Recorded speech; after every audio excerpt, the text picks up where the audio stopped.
ಅಚ್ಚರಿಯ ಆಯ್ಕೆ ಎನ್ನುವಂತೆ ಬಿಜೆಪಿ ಹೈಕಮಾಂಡ್ ಎಸ್ಸಿ ಸಮುದಾಯದ ಛಲವಾದಿ ನಾರಾಯಣ ಸ್ವಾಮಿ ಅವರನ್ನು ವಿಧಾನ ಪರಿಷತ್ನಲ್ಲಿ ವಿರೋಧ ಪಕ್ಷದ ನಾಯಕರನ್ನಾಗಿ ಆಯ್ಕೆ ಮಾಡಿದೆ.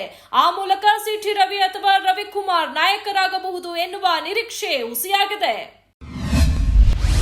ವಿತ್ತ ಸಚಿವೆಯಾಗಿ ಈವರೆಗೆ 7 ಬಾರಿ ಬಜೆಟ್ ಮಂಡನೆ ಮಾಡಿ ದಾಖಲೆ ಬರೆದ ನಿರ್ಮಲಾ ಸೀತಾರಾಮನ್ ಅವರಿಗೆ ಸೀರೆಗಳೆಂದ್ರೆ ಅಚ್ಚುಮೆಚ್ಚು. ಮಂಗಳವಾರ ಬಜೆಟ್ ಮಂಡನೆ ವೇಳೆ ಮಂಗಳಗಿರಿ ಸೀರೆ ಧರಿಸಿದ್ರು. ಇದು ಆಂಧ್ರಪ್ರದೇಶದ ಸೀರೆಯಾಗಿದ್ದು ಬಜೆಟ್ನಲ್ಲೂ ಕೂಡ ಆಂಧ್ರಪ್ರದೇಶಕ್ಕೆ ವಿಶೇಷ ಆರ್ಥಿಕ ನೆರವು ಘೋಷಿಸಲಾಗಿದೆ.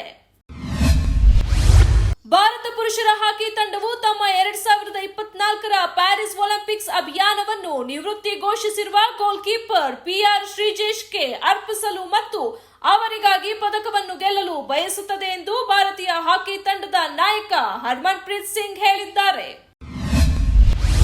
ಜುಲೈ 23ರಂದು ಹಣಕಾಸು ಸಚಿವೆ ನಿರ್ಮಲಾ ಸೀತಾರಾಮನ್ ಮಂಡಿಸಿದ ಬಜೆಟ್ ವಿರುದ್ಧ ಇಂಡಿಯಾ ಬ್ಲಾಕ್ನ ಸದಸ್ಯರು ಕಿಡಿಕಾರಿದ್ದಾರೆ. ವಿರೋಧ ಪಕ್ಷದ ಸಂಸದರು ಸಂಸತ್ತಿನಲ್ಲಿ ಇಂದು ಕೇಂದ್ರ ಬಜೆಟ್ ತಾರತಮ್ಯದ ವಿರುದ್ಧ ಪ್ರತಿಭಟಿಸಲಿದ್ದಾರೆ.